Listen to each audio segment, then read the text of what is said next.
नमस्कार दोस्तों, exam ministry के स्टेट पीएससी सर्विसेज के यूट्यूब चैनल पर आप सभी का स्वागत है। मैं हूं कृष्णानंद पांडे। अपनी आगे वाली क्लासेस को कैरी ऑन करते हैं और पॉवर्टी वाले चैप्टर को भी कवर कर लेते हैं। ठीक है, तो शुरू करते हैं अपनी क्लास।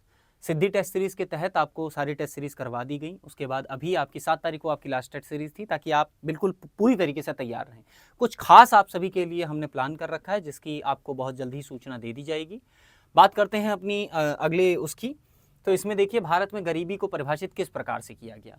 लोगों के जीवन स्तर से, यानी कि उनका जो लिविंग स्टैंडर्ड है उससे, परिवार की आय से, कैलोरी प्राप्ति से, यानी कि आपकी जो आप भोजन से कैलोरी प्राप्त कर रहे हैं उससे, या फिर परिवारों के सदस्यों की संख्या से। सिंपल सा क्वेश्चन है, आपको बताना है सी ऑप्शन। 2100 और 2400 कैलोरी वाला कॉन्सेप्ट अगर आपको याद हो तो आपको पता करना है। ठीक है, इस तरीके से आपको याद रखना है।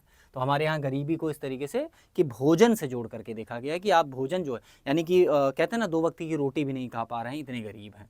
उदाहरण में ही हर चीज़ों का एग्जाम्पल आपको देखने को, यानी कि एक उत्तर आपको देखने को मिल जाता है। ठीक है, चलिए, तो फर्स्ट ऑप्शन इसका सी सही है। इसके साथ ही साथ भारत में गरीबी रेखा के नीचे व्यक्तियों को एक ऐसे आधार पर वर्गीकृत किया गया है कि क्या वे न्यूनतम विहित खाद्य सामग्री पाने के हकदार हैं। यानी कि यहाँ पर आपको कंडीशन पूछी गई है, सीधा सीधा बस घुमा के पूछ रहे हैं उसी प्रश्न को। ठीक है, वे वर्ष में विहित न्यूनतम दिनों के लिए काम पाते हैं, यानी कि उनकी जो वर्किंग डेज हैं, है ना, वो बहुत कम है। उसके साथ साथ वे कृषि, श्रमिक परिवारों और अनुसूचित जाति और जनजाति सामाजिक समूह से संबंधित हैं। गरीबी किसी जाति से नहीं होती, कोई भी गरीब हो सकता है। क्लियरली ये ऑप्शन यहीं कट गया। ठीक है, उनकी दैनिक मजदूरी विहित न्यूनतम मजदूरी से भी कम होती है। ठीक है, तो आपको पूछा गया 1999 में प्री में या आईएएस प्री में क्वेश्चन पूछा गया था। हालांकि अब बहुत ज़्यादा सरल है, तो क्लियरली इसका ऑप्शन जो है वो ऑप्शन ए इज करेक्ट। ठीक है, यहां आप क्लियरली देख सकते हैं, option A is correct option. Bharat में गरीबी अनुमान का आधार क्या है। फिर वही क्वेश्चन, लेकिन पूछने का तरीका अलग अलग तरीके से, कि प्रति व्यक्ति आय है, प्रति व्यक्ति व्यय है, परिवार का उपभोग व्यय है। तो सी ऑप्शन इज करेक्ट। ठीक है, चलिए, सी ऑप्शन इज करेक्ट। आपको ये ध्यान रखना है कि योजना आयोग के द्वारा, नेससो के द्वारा इसका जो वर्गीकरण है एकत्रित उपयोग में आंकड़ों में इस उपयोग को दिखाया जाता है। भारत में गरीबी अनुमानों का आधार परिवार का उपभोग व्यय है, हम खर्च कितना कर रहे हैं खाने पर अपने। ठीक है, इसके साथ ही साथ अगला प्रश्न है आपके लिए। अगला प्रश्न है, गरीबी रेखा निकालने के लिए कौन सा तरीका उपयोग में नहीं लाया जाता है। बाकी के 3 लाए जाएंगे, एक नहीं लाया जाएगा। छत्तीसगढ़ पीसीएस में प्रति व्यक्ति औसत आय, भोजन कैलोरी, एचसीआर। ठीक है, इसके साथ साथ साक्षरता। ठीक है, अब आपको बताना है क्लियरली, अगर आपको बताना है तो आप सीधा सीधा कह सकते हैं कि पढ़ने लिखने से आप ये नहीं दिखा सकते कि गरीबी रेखा पढ़ने लिखने से आप उसका कैलकुलेशन एजुकेशन से कर रहे हैं, साक्षरता से, लिटरेसी से उसको नहीं करेंगे। ठीक है, बाकी सब कुछ करेंगे।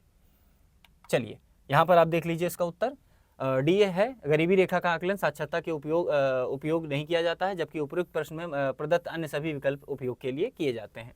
तो गरीबी में बहुत ही बेसिक कॉन्सेप्ट, गरीबी के प्रकार उकार तो आप पढ़ ही लीजिएगा, इंपॉर्टेंट है वो। अगला प्रश्न है आपके लिए, भारत में निर्धनता के स्तर का आकलन किया जाता है विभिन्न राज्यों में प्रति व्यक्ति आय के आधार पर, परिवार की औसत आय के आधार पर, परिवार के उपभोग के आधार पर, देश में मलिन बस्तियों की जनसंख्या के आधार पर। क्वेश्चन थोड़ा सा घुमा करके पूछा है, लेकिन आंसर फिर भी मेरा वही रहेगा, उपभोग को लेकर के पकड़ के बैठे रहूंगा मैं। ठीक है, चलिए, अगला प्रश्न, निम्नलिखित में से कौन सा भारत के गरीबी रेखा का निर्धारण करता है। अब आपको एजेंसी का नाम पूछ लिया कि गरीबी रेखा का निर्धारण करेगा तो कौन करेगा। क्लियर सी बात है, हमारे यहाँ जो थिंक टैंक है, जिसको योजना आयोग कहा जाता है, मतलब नीति आयोग अब कहा जाता है, योजना आयोग को परिवर्तित करके, तो नीति आयोग इसका वो है। ठीक है, चलिए, डी ऑप्शन इज करेक्ट। गरीबी रेखा, अब यहाँ पर आपसे पूछा गया है कि भारत में गरीबी रेखा से नीचे रहने वाले लोगों का प्रतिशत क्या है। प्रश्न डालने का पर्पस क्या है, जबकि प्रश्न 2003 से संबंधित है, तो आंसर भी आपको ए दिया गया है कि 26%। आपको इसका करंट डेटा याद करना है। ठीक है, करंट डेटा आपको याद करके चलना है। तो भारत में करंटली अगर देखा जाए कि जो गरीबी रेखा से नीचे रहने वाले, यानी बीपीएल में रहने वाले लोगों का प्रतिशत है, तो अगर आप देखेंगे 2014 के बाद, मैं ये नहीं कहूँगा कि पर्टिकुलर किसी आप कह सकते हैं कि राजनीतिक पार्टी की बात, लेकिन 2014 के बाद से सरकार ने इस पर काम थोड़ा मजबूती से किया, जिसकी वजह से करंट में अगर देखें तो 5.25 के आसपास का परसेंटेज है जो बीपीएल के नीचे रहते हैं। ठीक है, इसका ध्यान रखना, उठाने का पर्पज़ ये था।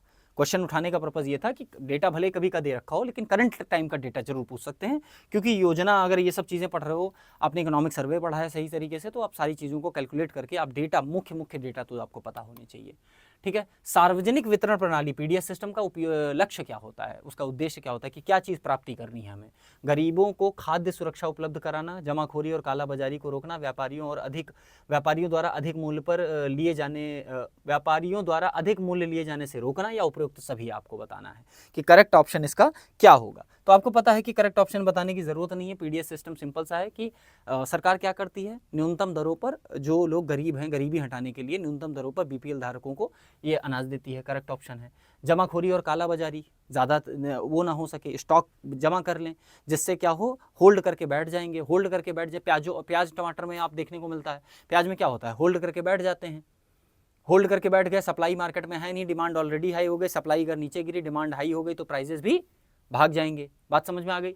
और फिर बाद में जैसे ही प्राइस उठेंगे वैसे ही आप देखते हैं कि तिजोरी में 4 ठो प्याज रखा है, 4 टमाटर रखे हैं, कहीं भैया आज सोनस ज़्यादा तो ये महंगा है। तो ये सिस्टम है। क्लियरली ये भी दिखता है व्यवसायियों द्वारा अधिक मूल्य का जो है वो ना किया जा सके, तो उपयुक्त सभी इसके करेक्ट ऑप्शन है। ठीक है भाई।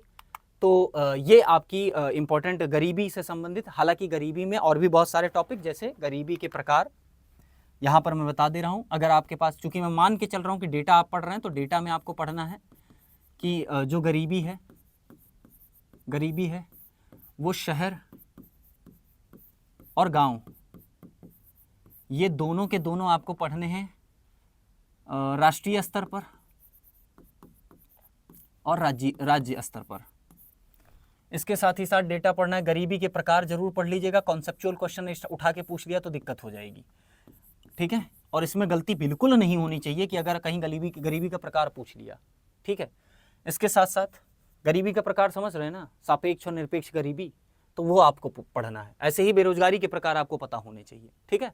और बेरोजगारी के प्रकार के टाइप हैं, गरीबी उन्मूलन जितने भी कार्यक्रम करवाए जा रहे हैं खासकर राज्य सरकार द्वारा और केंद्र सरकार द्वारा, वो लगभग उनसे गो थ्रू तो पूरा हो जाइए। तो ये समय है सिर्फ उन नोट्स को पढ़ने का जो आपने बहुत ही प्रिसाइजली पूरे तैयारी के दौरान छोटे छोटे बनाए हैं, सिर्फ उनको, कौन कौन से कार्यक्रम हैं वो सारे पढ़ लीजिएगा। इसके साथ ही साथ डेटा में आप सर्वे पढ़ लीजिएगा। सर्वे में कौन कौन सा डेटा आप पढ़ेंगे, जो भी सर्वे आप पढ़ेंगे उनमें ध्यान रखेंगे राज्य का सर्वे आपका पता होना चाहिए और राष्ट्र का सर्वे आपको पता होना चाहिए। ठीक है। इकोनॉमिक सर्वे ऑफ इंडिया भी पढ़िए, और डेटा अगर कहीं यूपी स्पेशल वाला जो पोर्शन है वो ज़रूर पढ़िएगा। ठीक है। तो मेरा ध्यान है कि इतना इंपॉर्टेंट है, इसलिए इसको कवर करिएगा। एग्जाम मिनिस्ट्री और उसके पूरे परिवार की तरफ से आपके आने वाले पेपर्स के लिए 12 तारीख के लिए आप सभी को ढेर सारी शुभकामनाएं, और बहुत ही दिली इच्छा रहेगी कि आप सभी अच्छे से अपना पेपर दें, क्योंकि राज्य सरकार की नौकरियां ही बहुत महत्वपूर्ण हैं। और सरकारी नौकरी का जलवा ही कुछ और होता है भाई। देखो, मानो चाहे ना मानो, लेकिन सरकारी नौकरी उतना ही आज भी, तो तुम समाज के उस एक तरीके से कह सकते हो कि उस दृष्टा को परिवर्तित नहीं कर सकते कि भैया लड़का क्या करता है, तो कहीं सरकारी नौकरी में, कहीं बस आगे बोलने की ज़रूरत ही नहीं है।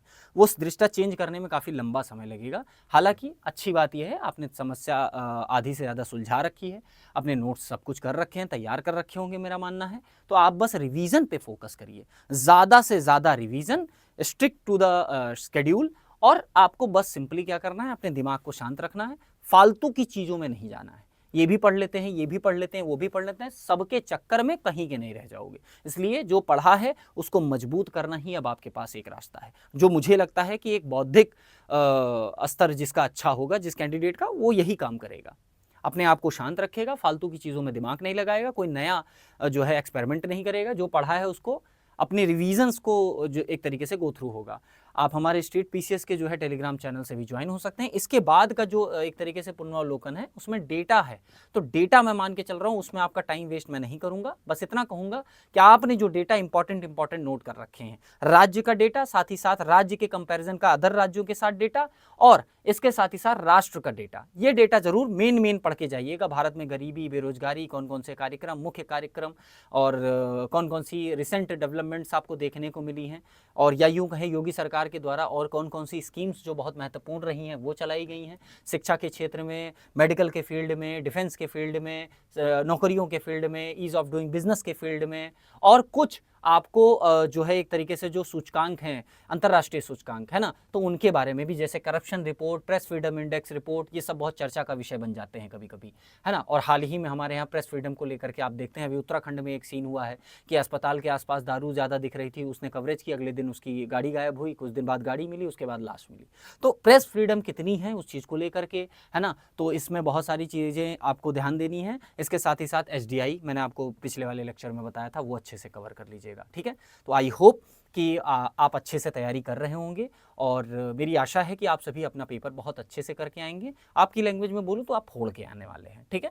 और अच्छे से पढ़ाई करिएगा। एग्जाम मिनिस्ट्री की तरफ से आप सभी के लिए कुछ ऐसी इंपॉर्टेंट चीज़ें हम जो है तैयार कर रहे हैं कि आपके मेंस के लिए हम कुछ बहुत इंपॉर्टेंट प्रोग्राम आपके लिए लाने वाले हैं, जिसे ज्वाइन करके आप जो है अपने आप को, अपनी जो सक्सेस है, सफलता है, उसकी सीट जो है उसको परमानेंटली बुक कर पाएंगे, उसमें कोई संकेत की बात नहीं रह जाएगी, ठीक है। इसके साथ ही साथ हम आपको डिफरेंट मेंटरशिप प्रोग्राम्स आपके लिए लाएंगे, ताकि आपकी मेंस की तैयारी अच्छे से हो सके।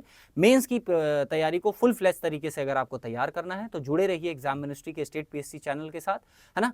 कुछ ऐसी बहुत सारी चीज़ें हैं जो हम आपके साथ शेयर करने वाले हैं। पहले आप अपने प्रीलिम्स को दे दीजिए, उसके बाद आपसे बात होती है, ठीक है। चलिए, जय हिंद।